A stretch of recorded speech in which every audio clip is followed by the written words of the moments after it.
noches, Chile. No saben la emoción que uno puede sentir de ver el cariño, la alegría en este día tan especial. É um dia incrível. Foi assim, no início da noite de domingo, que José Antônio Cast comemorou sua vitória na eleição presidencial chilena. Os números foram mostrando uma vitória de José Antônio Cast em todas as regiões do país. E pouco antes das 7h30 da noite, a candidata adversária, Janete Jara, ligou a Cast, reconhecendo a vitória do adversário. Advogado, Cast foi vereador e deputado por 4 mandatos. Alinhado à direita mais conservadora, Cast precisou moderar seu discurso ao longo da campanha. O presidente eleito discursou a seus apoiadores. Reforçou suas promessas de campanha nas áreas de segurança pública e imigração. Disse que o país precisa de ordem nas ruas e que quem violar a lei vai sofrer o peso dela. Afirmou que o Chile é um país acolhedor, que quer receber estrangeiros, mas dentro da lei. E se um amigo estrangeiro que está radicado infringe a lei, também lhe vamos dizer que se tem que ir. Cast pretende atacar essas questões com o que chama de um plano emergencial para os primeiros 90 dias de governo. Tem para isso o respaldo de 58% dos eleitores chilenos, a segunda maior vantagem em um segundo turno desde o fim da ditadura no país. A ascensão da direita no Chile se soma a outra em um curto espaço de tempo. Em outubro, um país tradicionalmente governado pela esquerda rompeu esse ciclo após quase 2 décadas. O fim de uma era na política de um país vizinho, na Bolívia. Rodrigo Paz Pereira, mas ele não é um outsider da política. É filho do ex-presidente Jaime Paz Zamora e sobrinho do ex-presidente Víctor Paz Estenssoro. Possui um discurso que apela aos trabalhadores informais e os pequenos comerciantes, propondo, abre aspas, capitalismo para todos, fecha aspas. Dos 12 países sul-americanos, 6 estão alinhados à esquerda e 6 à direita. A gente está vendo na América do Sul que a esquerda está mais à direita e a direita está mais à esquerda, né? Pelo menos em termos presidenciais. A Argentina, a gente sabe, né? Com o Javier Milei. Agora o Chile vem se juntar a esse bloco. E aí tem muitas dúvidas, inclusive analistas na imprensa chilena se perguntando: o Cast no governo, ele vai ser uma mistura de Milei com Bolsonaro, com outras lideranças da direita da América do Sul? Vai criar um caminho próprio? Vai ser outra coisa? Vai abrir os braços para receber também apoios outros e tudo mais? Da redação do G1, eu sou Natuzaneri e o assunto hoje é a vitória da direita no Chile e o mapa ideológico da América do Sul. Minha conversa é com Demetrio Magnoli, sociólogo e doutor em Geografia Humana pela USP. Demetrio é comentarista da Globo News e colunista dos jornais O Globo e Folha de São Paulo. Terça-feira, 16 de dezembro. Demetrio, o Chile acabou de eleger o seu novo presidente, o José Antônio Cast, e eu quero começar te perguntando o que te chamou a atenção nessa corrida eleitoral. 2 coisas. Em primeiro lugar, a escolha da candidatura da esquerda.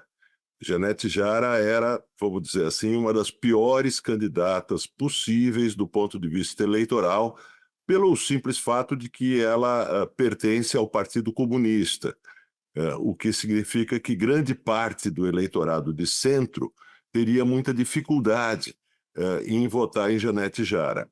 Do outro lado, o que chamou a atenção, mas está longe de ser uma novidade, é a moderação retórica, eu não digo moderação política real, mas a moderação retórica de José Antônio Cast. Ele deu uma calibrada na retórica dele, né? Ele deu uma calibrada, ele parou de elogiar Pinochet. Isso já vinha lá da eleição de 2021, quando ele perdeu no segundo turno para Gabriel Boric. Mas agora ele fez um giro mais pronunciado, que eu insisto, é um giro mais retórico que de substância na direção do centro. Cast manteve a postura em seu discurso de vitória. Afirmou que tem profundas diferenças com Jara, mas aos apoiadores pediu respeito à adversária. Disse que vai ser o presidente de todos os chilenos e retomou o tom central de sua campanha nos temas mais sensíveis dessa eleição: segurança pública e imigração. Estão em segurança, em imigração. Podemos ter diferenças e duras. Podemos creer em algo muito distinto para nossa sociedade. Pero si prima la violencia, si priman los gritos destemplados, es muy difícil que salgamos adelante.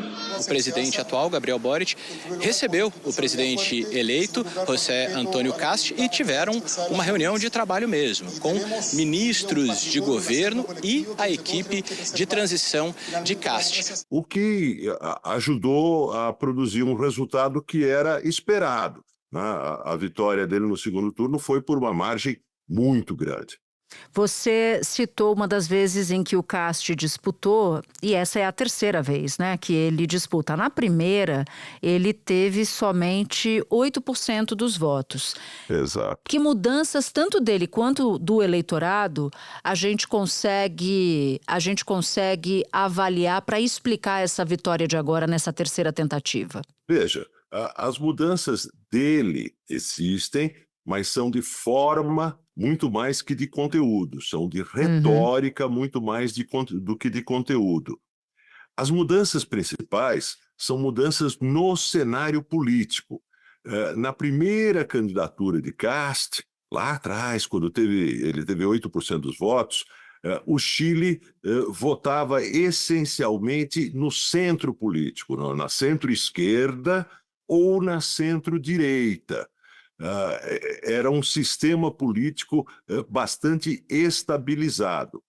O que aconteceu a partir de 2019, 2020, com as manifestações no Chile, é que o centro político foi praticamente destruído no país. As manifestações começaram contra o aumento da passagem do metrô e mesmo com a revogação da medida, as manifestações continuaram.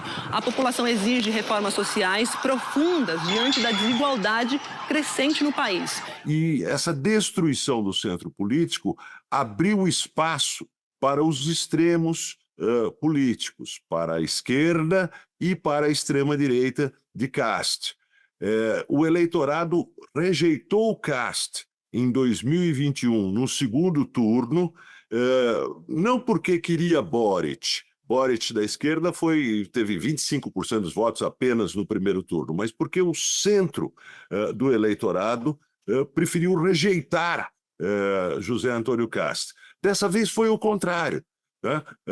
O centro do eleitorado rejeitou a esquerda depois da experiência do governo de Boric, muito mal avaliado, com baixíssima popularidade. Então, o que mudou principalmente foi o cenário. Nessa mudança do cenário, é muito importante destacar que os temas centrais de campanha deixaram de ser temas de economia, de saúde, de educação, de segurança social, e passaram a ser temas essencialmente de segurança pública e imigração. É isso que deu a vitória a Cast. O país continua sendo um dos mais seguros da América do Sul, mas viu a chegada do crime organizado internacional e o aumento da violência trazida por ele. Execuções, atentados, sequestros. Esse tipo de criminalidade assustou e preocupou a população. A taxa de homicídios no país passou de 4,5 por 100 mil habitantes em 2018 para 6 em 2024. A imigração foi outro tema dessa eleição. A população estrangeira dobrou entre 2017 e 2023, a maioria venezuelanos. Demétrio, você explicava que o centro ruiu e que os extremos ocuparam esse espaço. O que você quer dizer com isso? O que são os extremos? No caso, quando eu me referi à extrema-direita, à extrema-esquerda, eu estou falando apenas geometricamente, né? Tá. Para distinguir dos partidos de centro-direita e de centro-esquerda, porque não é possível dizer que no Chile existam, exceto correntes muito minoritárias, existam correntes extremistas, antidemocráticas, né? O governo de esquerda de Gabriel Boric foi um governo democrático. A própria Janete Jara, do Partido Comunista, candidata da esquerda nessas eleições, nunca colocou em questão a democracia chilena. E Cast também não coloca em questão a democracia chilena. Não demorou nem 1h30 para que a candidata governista Janete Jara reconhecesse a derrota. Depois de ligar para o adversário, José Antônio Cast, Jara falou rapidamente a seus apoiadores. Disse que é na derrota que a convicção democrática tem que ser mais firme e que vai fazer uma oposição responsável. Temos que cumprir com responsabilidade. Cast é de extrema-direita do ponto de vista geométrico, mas, ao contrário, por exemplo, do bolsonarismo, ele não contesta as instituições democráticas chilenas. Então, ele será um governo da direita dura no Chile, mas não um governo disposto a arrombar os portões das instituições. Tem mais uma coisa que vale a pena destacar. O sistema político chileno tende a puxar os governantes para o centro. Isso porque nem Boric tinha, nem Kast terá a maioria no Congresso. Então, a ação real desses governantes é limitada, ou até certo ponto é limitada. Boric caminhou para o centro durante o seu governo, e é possível imaginar que Kast também caminhe para o centro, sem deixar de ser um governo de direita. Espera um pouquinho que eu já volto para continuar minha conversa com Demetrio Magnoli.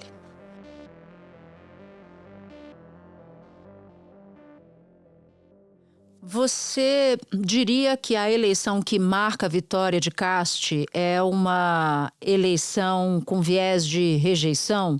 Ou seja, para não eleger a candidata que o Chile rejeitou, mas se elegeu o Kast? Porque você tem dois drives numa eleição, né? O drive da rejeição, não quero que aquele candidato ganhe, e o drive do desejo, eu quero muito eleger aquele candidato. Qual foi o drive da eleição do Chile?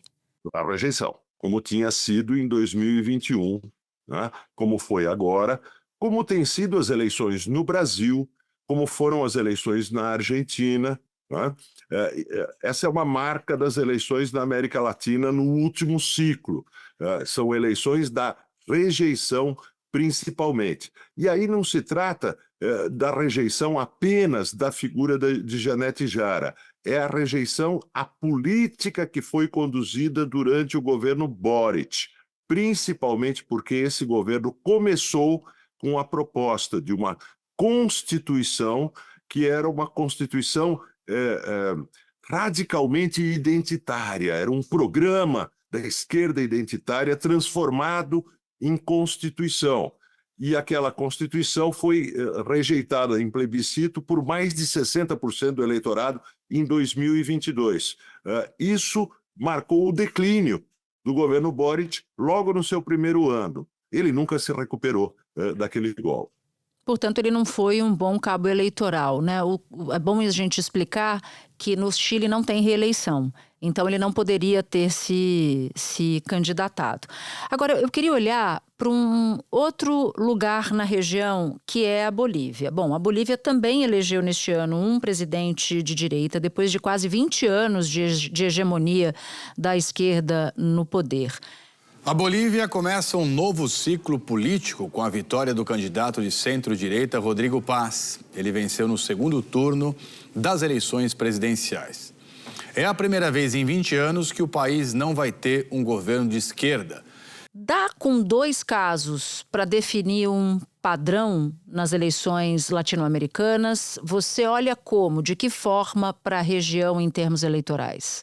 Não, é mais do que dois casos, né, Natuza? Na América do Sul, você pode falar nesses dois casos e pode também, embora não tenha sido tão recente, apontar a eleição de Milei na Argentina.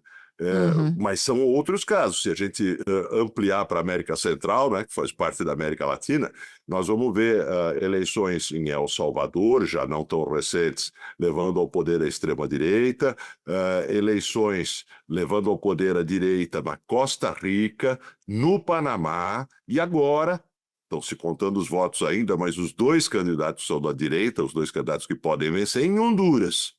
Justamente partindo desse ponto, a direita vai passar a governar 6 dos 12 países da América do Sul.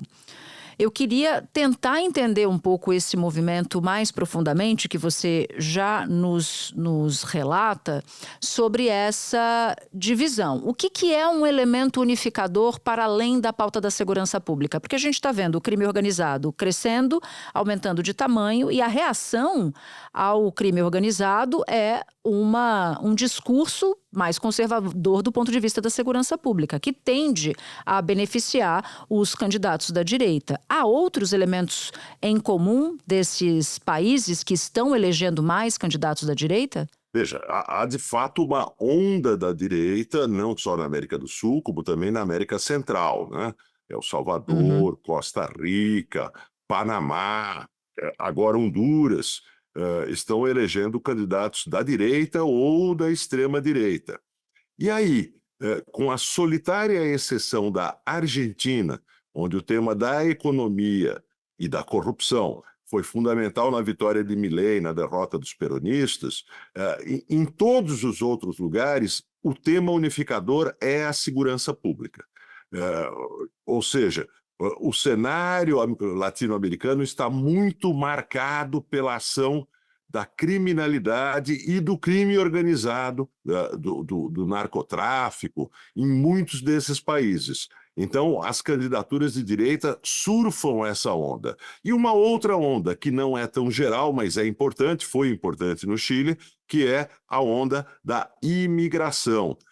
O Chile tem mais de 2 milhões de imigrantes, na sua população de 20 milhões, o que é importante, e tem cerca de 350 mil imigrantes ilegais, principalmente venezuelanos.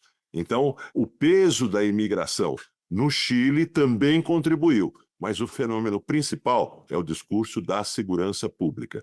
É esse discurso que leva a direita, em alguns casos a extrema-direita, ao poder em tantos países. Bom, então, direita governa ou vão passar a governar? No Chile, direita com o Cast, Bolívia, direita com Rodrigo Paz, ou centro-direita, Argentina, Milei, Equador, Daniel Noboa, Peru, José Geri ou Geri, Paraguai, Santiago Peña. E aí a esquerda, Brasil com Lula, Colômbia com Gustavo Petro, Guiana com Ali, Suriname com Jennifer Simmons, Uruguai com Yamandu Orsi e Venezuela, Nicolás Maduro, com diferentes gradações aqui à esquerda, porque Maduro é um ditador, né? Mas, Natuza, vamos fazer uma distinção. Enquanto a direita tem um discurso comum, que é esse discurso segurança pública, o discurso imigração, e um ponto de referência comum, que é Donald Trump, a esquerda na América Latina, diferente de outras épocas, não tem mais um discurso comum, nem algum ponto de referência comum. A esquerda no Brasil, Lula, nunca foi muito próxima da esquerda chilena de Boric. Também jamais se aproximou muito de Petro, na Colômbia. Era próxima da Venezuela, de Maduro, até as eleições venezuelanas e a catástrofe social e econômica se aprofundar naquele país. Então, na verdade, você tem muitas esquerdas, uma pluralidade de esquerdas na América Latina, sem uma plataforma comum e sem uma referência compartilhada. A direita, não. Existe essa onda de... Com isso, eu não quero dizer que Cast seja muito parecido com Milei. Eles são bastante diferentes, mas eles compartilham um ponto de referência, Donald Trump. Curioso isso que você nos conta, porque a direita super articulada e a esquerda... fragmentada. Exatamente, super fragmentada. Vamos jogar então um personagem importante à sua nova política. Estou falando de Donald Trump e uma espécie de reedição da doutrina Monroe, né? Impactando as políticas internas aqui na América Latina, ou seja, intervenção a partir dos Estados Unidos nos assuntos de política interna dos países latino-americanos. Pois é. Veja, Donald Trump não é responsável pela vitória desses candidatos da direita. Não vamos fazer confusão. Em cada país, a direita chegou ao poder em função de cenários singulares, os cenários desses países. Mas Donald Trump aparece como o farol para todos esses candidatos e agora governantes de direita. No que eles vão apoiar Donald Trump? Eles vão apoiar Donald Trump na sua tentativa de intervenção para retirar o governo Maduro na Venezuela. Nisso vai haver uma frente comum. Vão se mirar no discurso de Trump para falar de segurança pública, para falar de imigração. E vão procurar vantagens econômicas e comerciais das suas relações com Donald Trump. Milei já conseguiu, na forma de tarifas muito mais baixas para a Argentina. É possível que Cast consiga isso no Chile. A política tarifária de Trump é fortemente influenciada pelas suas inclinações ideológicas. Tá? Donald Trump é um governo que se interessa pela América Latina, talvez no mau sentido, mas ao contrário dos últimos muitos governos dos Estados Unidos, é um governo que tem olhos voltados para a América Latina. E tem um secretário de Estado, Marco Rubio, muito engajado com a América Latina e com a direita na América Latina. A Estratégia de Segurança Nacional apresentada hoje pelo governo Trump. Um documento que tem como horizonte a ascensão da China, mas que no meio do caminho aponta a América Latina como região prioritária para os Estados Unidos, numa retomada da doutrina Monroe. A doutrina leva esse nome porque foi apresentada ao Congresso americano há 200 anos pelo então presidente James Monroe. Ali a ideia era repelir a ascendência da Europa sobre o continente americano como um todo. Qualquer avanço nesse sentido seria considerado um ataque aos Estados Unidos. Lembrando que muitos países da Europa colonizaram a América Latina. A doutrina Monroe teve altos e baixos ao longo da história, mas nunca desapareceu e ainda está viva na memória a sua aplicação nos anos 60 e 70, quando os Estados Unidos, a pretexto de conter a influência da União Soviética, patrocinaram golpes e ditaduras na América Latina. Então, o que se pode esperar são acordos comerciais, econômicos desses países com Donald Trump nos Estados Unidos, a adoção do discurso americano sobre imigração e segurança pública e um apoio integral às ações dos Estados Unidos contra o regime de Maduro na Venezuela. Para estressar o argumento, eu vou fazer uma simplificação, tá?